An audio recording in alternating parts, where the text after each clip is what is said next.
Unirent esitleb Premium-liiga Kuu ilusaim värav.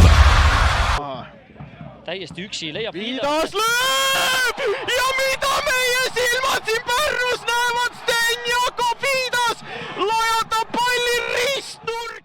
Tulemus Vaprus 3, Paide 2 ja näeme veel Lepikult sööt Viidasele ja nautige seda lööki, no kaunis, kaunis. Oi, täielik kiitus selles suhtes Viidasele siit küll, aga no ei saa jääda rahule sellega, et kuidas sa jätad Lepik. Frolov oli see, kes proovis Ostenbrink hästi, nüüd lastakse pall läbi ning Järvelaiul on seal ruumi ja Sakari Beglaršvililt ja 1-0. 1-0 8. minutil ning kes muu kui Saka ise paneb selle palli taha risti. Olgem ausad, käis lihtsalt korraks esiliigas, nagu need numbrid, mida just ette lugesin, näitavad, siis mingi puhkus see ei olnud esimese puutega ja oi, see on ilus. Oi, see on ilus. Siin ei saa isegi öelda, et vorm on ajutine, klass on igavene, siin piisab ainult sellest teisest poolest. See vorm ei ole ka Sakal kuskile kadunud, vorm on teist värvi lihtsalt. Arvestades eriti, et ei ole neid võimalusi enam palju, paneb ka! Ei ole nii! Ei ole! Oi, ja sellel mehel on see julgus! Mees paneb selle palli küljevõrku 35 pealt! Oi! Täitsa värav olemas, mis oleks võinud vaatid süksele. Oi, ja no raske on lüüa paremini. Selle asja võib välja siit võtta ja kuhugi jalgpalliõpikusse kirja panna. Raske on paremini sihukest palli väravasse lüüa.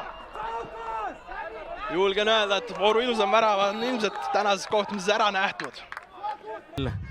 Veel löömas, Skvortsov lendab kasti välja, lööb ja millise värava lööb Max Skvortsov.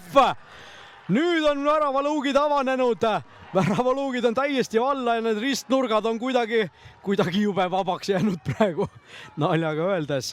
3-1, Levadia paari minutiga lööb 2 tükki ja Skvortsovil täna 1+1 kirjas. No nii, siin jällegi, kas väravasöödu saab siin Saliste, jällegi selline, protokolli lähevad Saliste ja Boro väravasöödud, aga mõlemad olid sellised täiesti tavalised söödud tegelikult, aga siin Skvortsov tõesti suurepärane tabamus ja 3-1 tabloo peal ja kas nüüd on asjad täitsa otsustatud, kui veerand tundi on veel tegelikult minna. Palju juletakse siis neid riske võtta ja siit on hea sööt Ainsalule, Ainsalu on minemas ja saab ka ja lööb! Kui hea löök, kui ilus! Oi, mida lööki ja mida söötu. Mihkel Ainsalu. No täiesti südamest ikka vajutused on see palliga sisse kukkunud, aga naljaks, aga see sööt sinna juba esimene puude, teine rinnaga ette ja nüüd pool põrkest taha ristnurka, see on ikkagi ikkagi väga super sooritus, natuke nurga alt, mitte palju, aga see tagumine ristnurk oli vaba ja sinna see pall läks ka.